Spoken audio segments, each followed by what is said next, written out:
You'll hear more on that as the coordinators of the focus group will join our panels today and tomorrow, while Professor Teich will be back tomorrow afternoon with the World Manufacturing Report and its recommendation. But as you just heard, technology will be the key for creating more resilient manufacturing. We are living in the data economy, in the platform economy, in the artificial intelligence economy. We all need a different framework, also from a regulatory point of view, new rules, and you just heard that also the European Commission, the European Union, is working closely on this, and not just from yesterday, but has been starting this work from a very long time. Lucilla Sioli is Director for Artificial Intelligence and Digital Industry at the Directorate-General Connect at the European Commission. Welcome back to the World Manufacturing Forum, Lucilla Sioli. It's a pleasure having you. Thank you very much for inviting me. Thank you. So I wish I was there in person, but it's not possible this time. Yeah, we too. Hope next time will be possible. In any case, how are you addressing at European level these challenges, looking ahead and the future of manufacturing? Okay, to answer this question, I prepared a short presentation.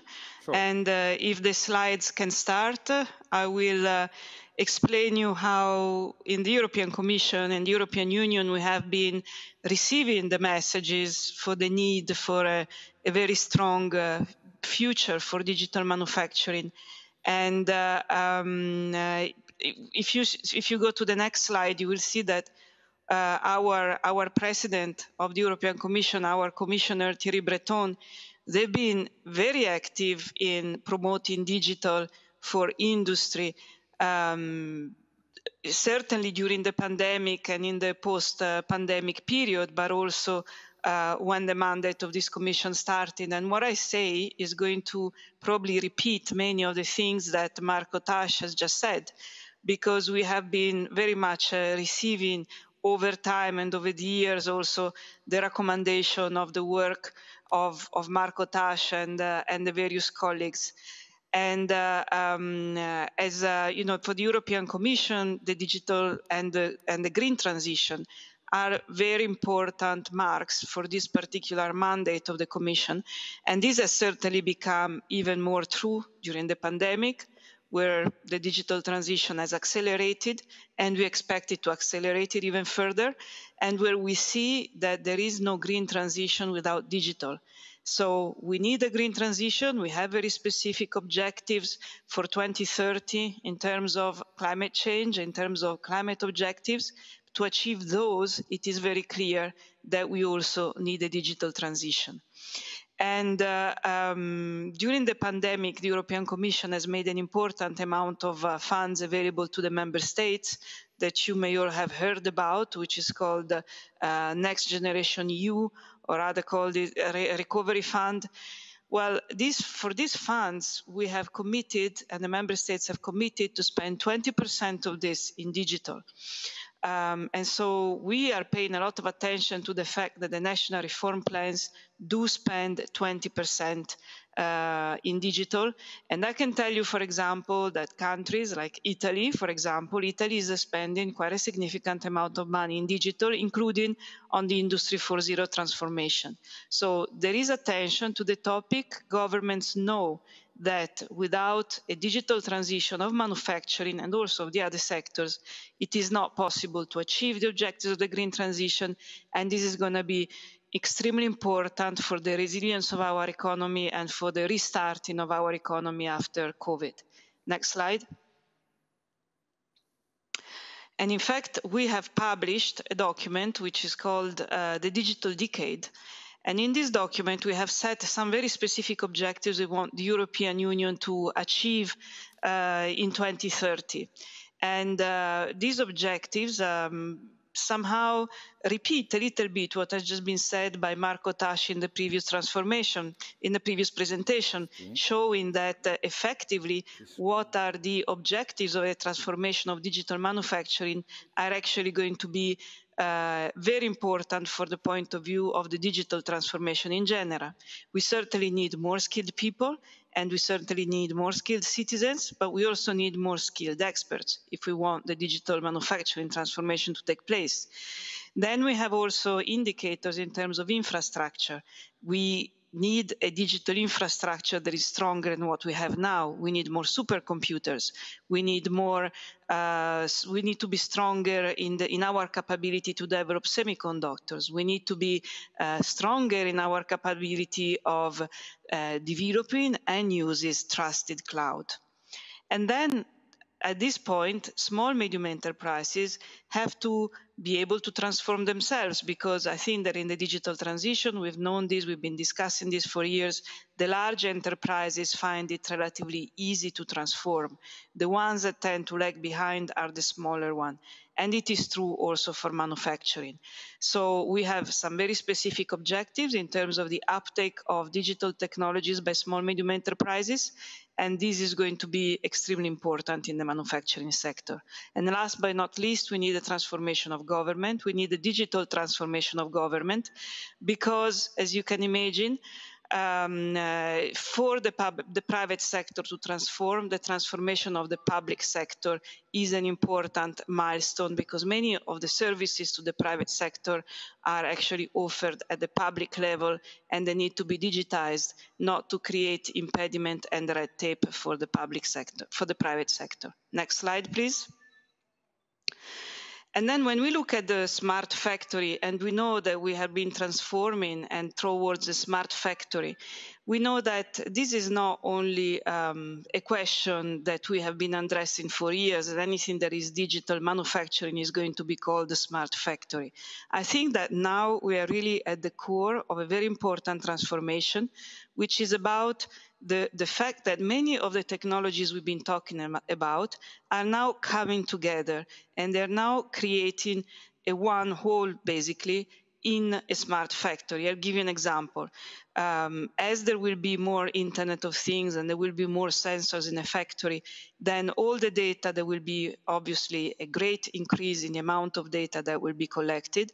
And this data will be handled at the edge, where artificial intelligence technologies can then take decision and, for example, instruct a robot.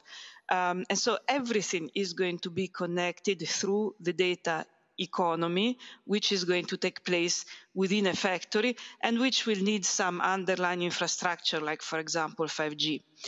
But I think it's important, and what I've tried to show in this slide is the fact that there is an increasing number of technologies that are coming together. All this is possible if we have a central cloud and we have a certain continuum of technology that goes into the edge, so that the processing of data can really take place at the edge. And the edge and the robotization and the machinery inside the factory will need advanced chips that are getting more and more sophisticated, and that we have to come much better to develop in Europe.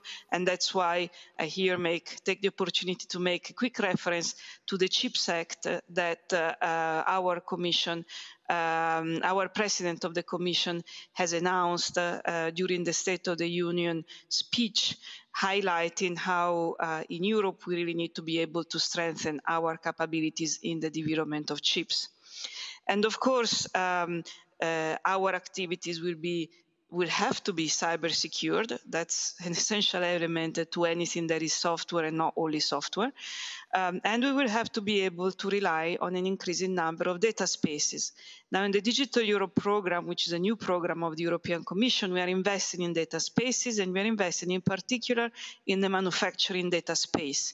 Here, we are really looking at manufacturing as a sector that has many different levels, many different tiers that need to be collected, and we see how difficult it is for especially those at the lower levels of the vertical chain to be able to manage the data economy that they have in front of them, and how useful this is from the point of view of the efficiency of the sector.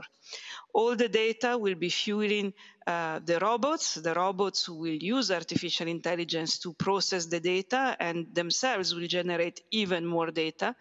And using robots is not just using machines. Robots are increasingly enabled by AI, so they're increasingly interacting with human beings.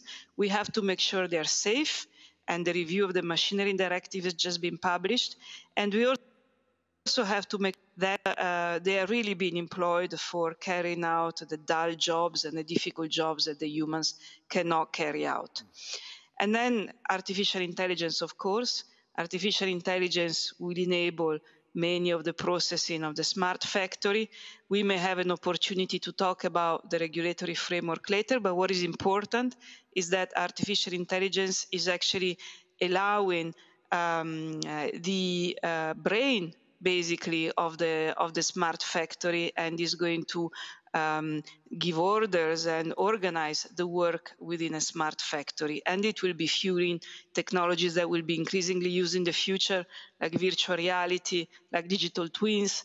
They're used already today, of course, but they will need to become cheaper, and they will be needed to be used more in our future. Next slide. A quick reminder of the kind of funding instruments that we have in the European Union.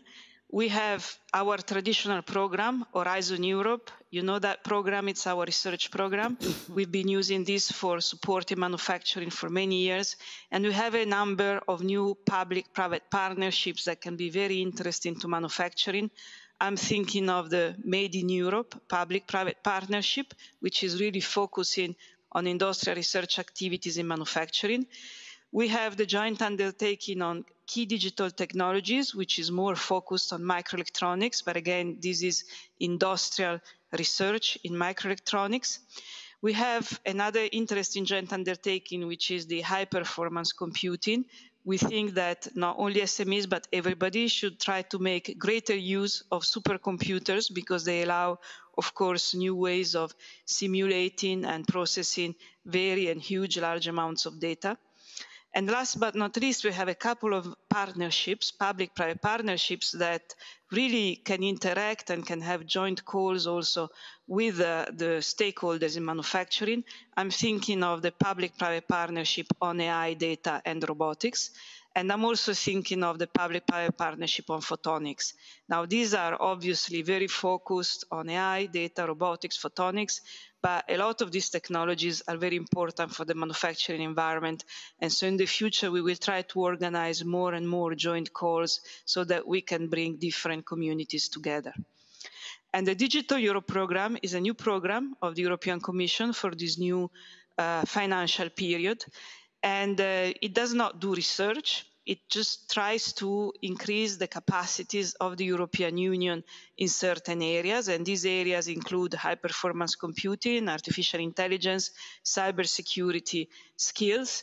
But what I would like to try to attract your attention to is the work that we are doing on data spaces. As I already said, one of them is in manufacturing, and therefore it should attract a lot of attention from the stakeholders.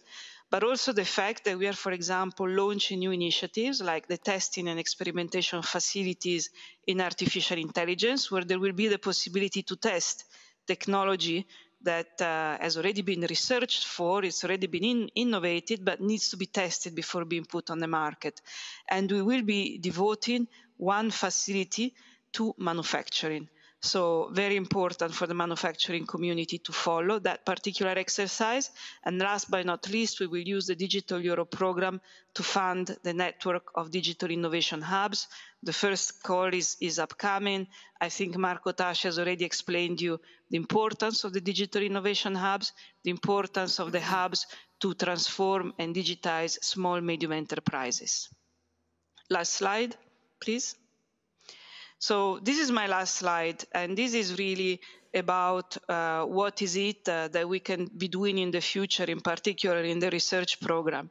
And also here, I find myself maybe repeating a little bit what has been said in the previous presentation. But I think this is very encouraging, because it means that we are going in the right direction. So I spoke to you about the smart factory, and now we think that the smart factory has to be able to control all the events in a factory using digital technologies. And therefore, we need to develop technologies which give more insight and more control on the entire value chain. And we have to transform the value chain into a value network, and we have to be able to repurpose manufacturing according to the needs, according to very flexible manufacturing infrastructure. So thinking almost manufacturing as a service. And that's why we need to be able to broaden the use of digital technologies for the engineering of products beyond the high-tech companies, and we have to become better at using simulation, at using virtual reality, and using all the new opportunities the digital technologies give. And finally, we need to be able to build to order production. So this here is manufacturing really becoming very similar to services, and so build on demand with very short lead time, very small inventories, even for mass-produced goods, and being able in this way to reduce waste and to improve quality. Because all this, at the end of the day, is very important, not just for manufacturing to become more efficient, but also for manufacturing to become more green. And as it was said earlier, we need green, and we also need more skills, and therefore we will also need to invest in the education of our young students, of our young generation, and also make fields of manufacturing and engineering become much more attractive to them. I will conclude on one very, very last slide, simply to remind again that manufacturing is at the core of the European industry. Therefore, the event you have today is of very great importance. It contributes directly to the resilience of our European industry, where manufacturing is a very important component of European industry, and also it addresses the strategic autonomy which is one of the main objectives of this European Commission, because of course we have to become more resilient and being able to manufacture on the basis of the values that we have. And these values are based on green, they are based on safety, they are based on data protection, they are based on trustworthy technology, and they are based on our ability to upgrade the skills of our workforce as our technologies evolve. So thank you very much, and I wish you the best works and discussions for the event. Thank you so much, Lucilla Sioli, for a presentation, for sharing the view, the initiative, projects, investments of the European Union in terms of the evolution of manufacturing. I've got just a couple of questions for you, Lucilla Sioli, as we have just a few minutes. The first one is about regulation.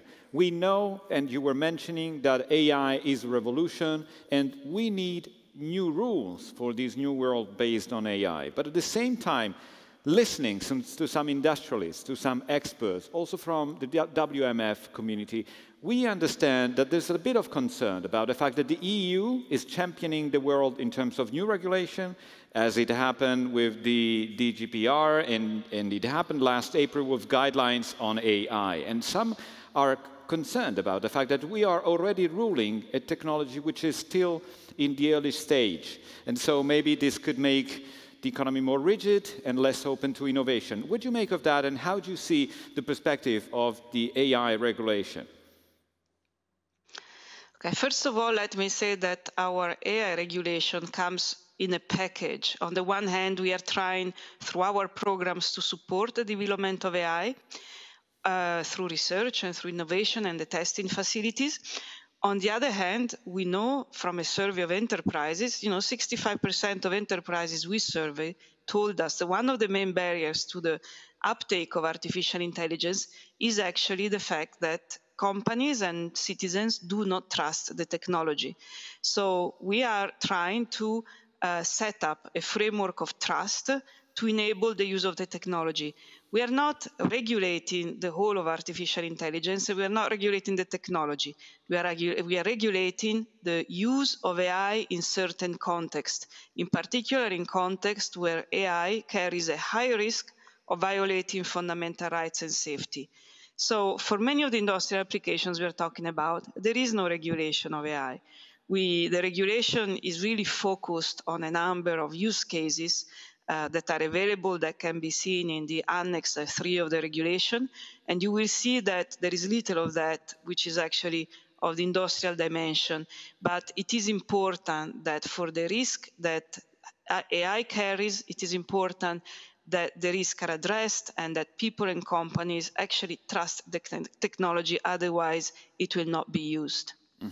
Well, and looking at what's happening in the economy, also in your slide, we saw pictures, from the disruption in supply chains and so on. And since the beginning of 2020, we understood how fragile are supply chains. And many companies and also governments are starting to think that it's time to get to a more closed supply chain, to a more robust supply chain, and rethinking this in terms of independence and autonomous power of being, independent from the shocks that comes from the outside. How about technology? Because also here in Chernobyl at the beginning of September, the Ambrosetti Forum was mainly dedicated to the challenge for Europe to become more autonomous in different areas, from cloud computing, for example, data centers, Gaia X is one European project, and so on. What do you make of this, and what do you think will be the role of Europe in the challenges for technological leadership globally? Well, it is very important to be able to be resilient in our supply chains, and I think that the pandemic has just demonstrated that. And I will give you even a more recent example. At the moment, there are many shortages for chips. And these shortages are due to the fact that the production of chips is concentrated in very few countries in Asia. And Europe, for example, does not have the capability of producing those chips. We produce some, but only a small subset compared to what we import, for example, from that we have produced in Taiwan or in South Korea. And this shows that we cannot continue in this way, because nowadays the automotive sector is suffering for the shortage of chips, and we know that the medical devices are suffering, and this may actually increase and continue. So it's very important that we put in place policies where we increase our capabilities in terms of producing, in this case, chips, so that we can also anticipate the future shortages that will come.